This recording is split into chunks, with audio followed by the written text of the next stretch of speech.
এই আমের সিজনে আপনারা কেউ এই রেসিপিটি মিস করবেন না। অবশ্যই বাড়িতে এই আমের আইসক্রিম বানিয়ে খাবেন।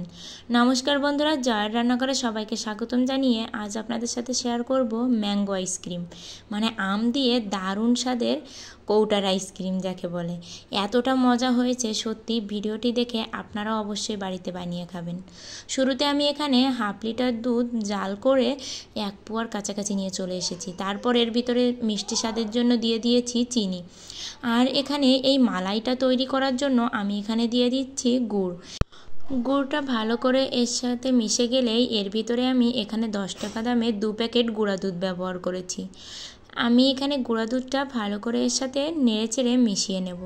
আর এই গুঁড়া দুধ আর এই গুড়ের কারণে কিন্তু এই যে মালাইটা তৈরি করছি এটার একটা আলাদাই স্বাদ হবে এবং পুরো দারুণ স্বাদের একটা মালাই তৈরি হবে।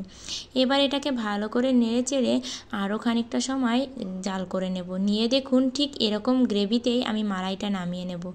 গ্রেভিটা কিন্তু দারুণ হয়েছে, দেখলেই বোঝা যাচ্ছে। এবার আমি আমের কাঠটা বের করে ছাঁকনির সাহায্যে সেঁকে নিয়ে এখানে ভালো করে জাল করে নিচ্ছি। আর এর ভিতরে দিয়ে দিচ্ছি চিনিটা দিয়ে এটা নেড়েচেড়ে জাল করে এই আমের এই যে জলটা বের হচ্ছে না, এটা একদমই শুকিয়ে ঠিক এই অবস্থাতেই রেখে দেব। এই অবস্থাতেই আমি চুলা থেকে নামিয়ে নেব। আর এখানে আমার প্রিয় বন্ধুদের বলতে চাই, আমার ভিডিওগুলো ভালো লাগলে অবশ্যই লাইক করে কমেন্টে আপনাদের ব্যক্তিগত মতামত জানাবেন। আর আমার চ্যানেলটি সাবস্ক্রাইব করে পাশের ঘন্টাটি বাজিয়ে অল অপশানে সেট দিয়ে রাখবেন। তাহলে আমি যখনই নতুন ভিডিও আপলোড করব আপনাদের কাছে আগেই নোটিফিকেশান চলে যাবে। এবার ওই মালাইয়ের ভিতরে আমি এই আমের পাল্পটা দিয়ে দিলাম। দিয়ে এটাকে আমি ভালো করে এই হ্যান্ড বিটারের সাহায্যে মাখিয়ে নেব। আর এখানে আমি কিন্তু হুইপ ক্রিমটা ব্যবহার করছি। আর এই হুইপ ক্রিম দেওয়ার জন্য কিন্তু এটা একদমই দোকানের ভ্যানিলা আইসক্রিমের মতো। ওটা ভ্যানিলা এসেন্স দেওয়ার জন্য ওই ফ্লেভারের হয়, আর এটা আম দেওয়ার জন্য কিন্তু এই আমের আইসক্রিম তৈরি হচ্ছে। সত্যি এই হুইপ ক্রিমটা কিন্তু আপনারা দোকান থেকেই পেয়ে যাবেন।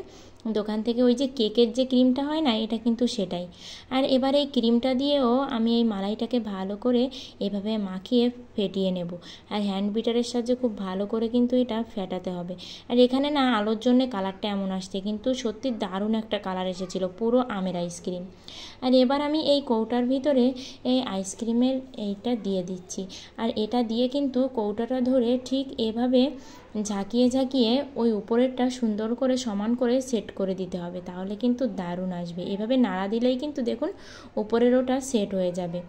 আর একটু বাকি থেকে গিয়েছিল, তাই তো সোনাপুরের জন্য কিন্তু দুটো এরকম কাপে ছোট ছোট আইসক্রিম বানিয়েছিলাম।